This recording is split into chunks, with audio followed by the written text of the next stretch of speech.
Good morning, everybody. I guess afternoon for those of you on the East Coast. And January 15th. And you may or may not know this has been my birthday week. I've had an incredible time with family and friends, and it just keeps going. I guess my birthday just kind of covers. Started in mid-December with some friends, and then I went to the spa with another friend, and then the spa again with another friend, and then I had folks with us over the weekend at the ranch. I've just been very, very fortunate, and I love all of my dear friends, and it's just been a great birthday. I was kind of dreading that 66, kind of over the hill, but I'm okay now. It's been fun. I had a great time. And I'm taking my granddaughter to see Disney on Ice tomorrow night. I can't wait. It'll be fun to see her. Big highs. Got her. We're in row 1 seats, so it should be fun. But today I thought we'd talk, we've been talking about resolutions and focus. I don't know why it just popped in my mind. Maybe it's because I'm, commitment to family, commitment to your business, commitment to your own self-care, your health. Commitment means different things to different people. I saw a definition that when I read this in an article, it kind of triggered my idea to do this today, because it says commitment is not measured by how strongly you feel about something. Really interesting. But by what you are willing to give up. Commitment is not measured by how strongly you feel about something, but by what you are willing to give up. And what you give up may be more important than how much you give up. So, commitment. Thank you, Precious. Commitment. You think passion. I mean, my friend Les Brown says, you gotta be hungry. That's commitment. Other people say whatever it takes. That's commitment. But ask yourself your level of commitment. Because I see a lot of people that are very committed and driven, and then they get to this certain level of success and they kind of start backing off, right? Their commitment to continued growth starts to level. And that's an outward choice, a thoughtful choice, then there's no problem there. But the question is, where are you on your level of commitment? And, let's talk about personal relationships. So many divorces today. I think one of it is it's just too easy to get out of the commitment of marriage. And since Mike and I are on our 40th year,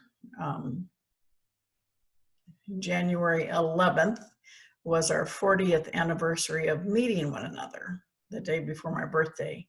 And so 40 years, that's unbelievable. But there have been lots of very deep times when we were, we really had to work at getting through difficult times together. And because we were both committed to make it work. And, I've got other friends who've gone through divorces, and where one party was committed to making it work and the other one wasn't. So, commitment is not a singular issue in a relationship. As parents, one thing that makes me very proud of Angela, and this is, since she made a commitment when she got married and had kids, that she would be there to take her kids to and from school. And now, 18 years later, that's something that we honor, and we support that, so that she can follow through on that heart commitment that she has. Even though her kids are older, she still wants to be part of their lives and be there for them. And, I appreciate and we support that commitment. But sometimes you have family commitments that interfere with business commitments. And so you have to figure out how to bifurcate yourself and go in 2 different directions, or how to prioritize those commitments. And commitment to your health. see, that's an area where I'm not very good at, because I'm very committed to things that I say I'm going to do for other people. Not that committed to do what I want for myself. And so going back to this definition, commitment is not measured by how strongly you feel about something, which that's kind of how I felt about it, but by what you're willing to give up. Ask yourself, what are you willing to give up to achieve what you want? And that's, you think about, what are you willing to give up? Because I don't think that way. I don't, to me, that's like a negative thought process. So it really was interesting for that to trigger to me. What am I willing to give up to get what I want? And you have to match the level of commitment to what's required by the situation. Well, that kind of is a no-brainer, yes. And make sure there's an appropriate level of commitment among all business partners over time. So that's when we talk about business, and if you're in business with other people and your team, when there's more than one person, your levels of commitment may be different at different times. So you're looking at opportunities. You start the business together, both of you are really gung-ho and you're moving forward, and then maybe you bring in a third or a fourth person into the organization. Everybody's like pushing the bus. All of a sudden, somebody's pushing harder than others. And that's when the dynamics need to be addressed, because that different level of commitment can be okay if everybody recognizes it and acknowledges it. But if you're the partner pushing with high level of commitment and the other partner is not, how are you going to feel about that? Initially you might be okay, but then all of a sudden you feel like you're carrying the weight of the world with you. It has nothing to do with the fact that you're both passionate, and nothing to do with you're successful. The business may be growing, but you start feeling this emotional angst because your commitment is so much stronger than the other person's. And that's why I talk to people about when they start a business with someone, you need to talk about it when you're excited and you're both 100% committed about how you will separate later. When somebody may be sick, somebody may, have an issue in their family, look at those things where you still can look at it from a position of grace. How you can split up that commitment or split up that relationship so that everybody wins. And that's something that's more easy to do when you like each other instead of waiting until there's a problem. And so I often tell people, plan the divorce before you get married. And that's something that, people laugh at me, but it really is. I can't tell you how many times I've said it. And with my clients, I talk about it, because when there's more than one, what's your communication style? How are you going to communicate? Yesterday I was on a call with a client. As one thing to have very straight communication with everybody on your team, and you can do that through newsletters or emails, and a periodic face-to-face meeting or online meeting. But as partners, the best communication style is one that's face-to-face, followed with a written, bullet point of what was discussed and what the resolutions were, sent out so that everybody's on the same page. So there's different levels, but that comes back to your commitment to success, commitment to what you want. And part of that commitment, when you're analyzing your own commitment, start by looking at the parts of your business that cause you stress, that you don't like. Are you forcing yourself to do something that somebody else could do? Because when you do that and you put yourself in a position of doing something that you don't want, it impacts your level of commitment, and you're not spending your time where you can be most successful. So what can you change? Can you delegate? Is it something that really needs to be done? And, how do you measure your commitment to what you want? Are you measuring it by the number of clients you have, the number of projects you have going on, the number of hours you're working? Are you comparing yourself to somebody else in a competitive space? And how do you, set up a metric that you yourself can use to measure your commitment?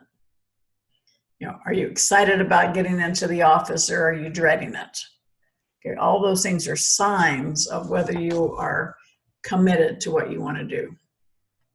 And then really sit back and say, what parts of what I do really excite me? Because passion and commitment feed each other. And so if you're doing things that you don't like, that's going to reduce your passion and therefore reduce your commitment. And so, what is it that you just get lost in doing? Like when I run away and I get lost in writing for several days, I love what I'm doing, right? And that gets me reconnected with a passion that I have and being able to share things that can impact people's lives. But then I come back to the day-to-day stuff. And so what is it that I'm passionate about? How can I have my team take over those things that need to get done that don't feed me? So passion and commitment are not the same, but they feed one another. They feed one another. And so, hello, Amy, Susie, so happy to have you guys with us this morning. And it is, there's so many of you on with us this morning. I'm so excited. Thank you. Please share it. Let me know your feedback, because commitment, I think is interesting. You can be committed to what you're doing, and then somebody's committed to an institution. So it's like two different phrases. But think about your employees and the people that you're working with, because you can almost identify the moment they stop being as committed.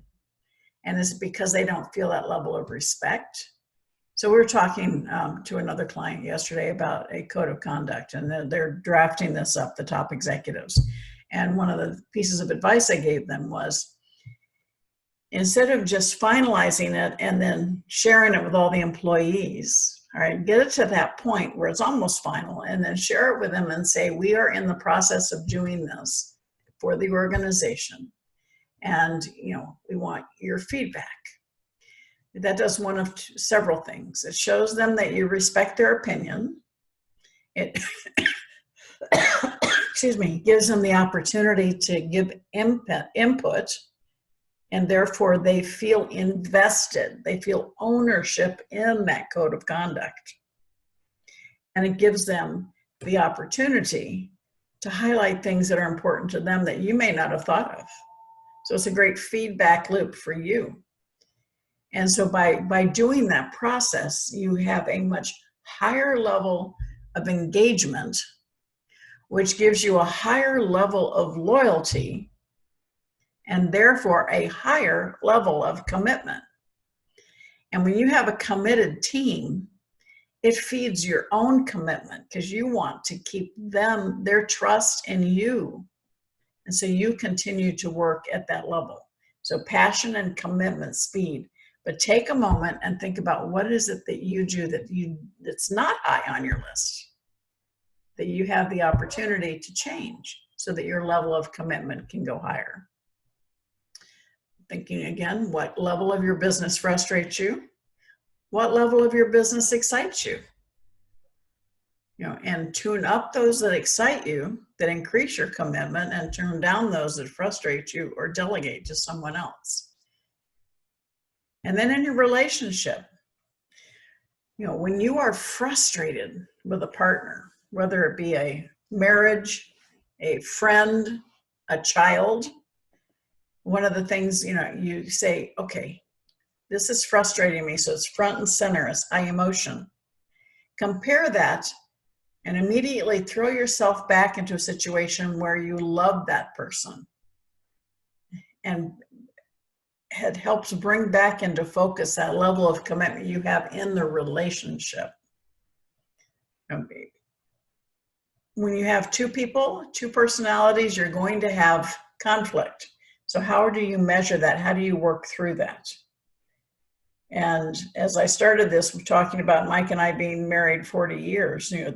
We are committed to our relationship. That doesn't mean he doesn't make me mad. That doesn't mean there aren't things about him that are frustrated. But that comes back to You can't change someone else. You can only change how you react to them. But that level of commitment to our life together is strong enough to overcome those levels of frustration. My level of commitment to my children and my grandchildren outweigh everything because family is so important. But in your business, your commitment to your customers, we talk about customer service all the time, but your commitment to yourself, think about it. And what do you know needs to change in your life to increase your level of commitment? And I know you'll do it, you'll identify it, and you know what? You'll feel so much better about it. You'll feel so much lighter because you're committed to your own success. You're committed, your commitment and your passion are aligned. They feed one another. Your passion, your commitment, your love life are aligned. And so you have a higher level of happiness. And then your commitment and your health. That's one I think a lot of us still need to work on. Will make you not just happier, but make you feel better. So go out, do a little bit of self-measurement on your level of commitment in those three areas: your relationships, your business, and your health. What do you need to change? Or what do you need to be proud of? Start with that. Be proud of the things that you're doing right. And then keep doing it. Let other people share it and have that conversation, because level of commitment does change, and it changes over time. So until then, be committed to yourself. Be committed to your success, your relationships, and your health. Love you all.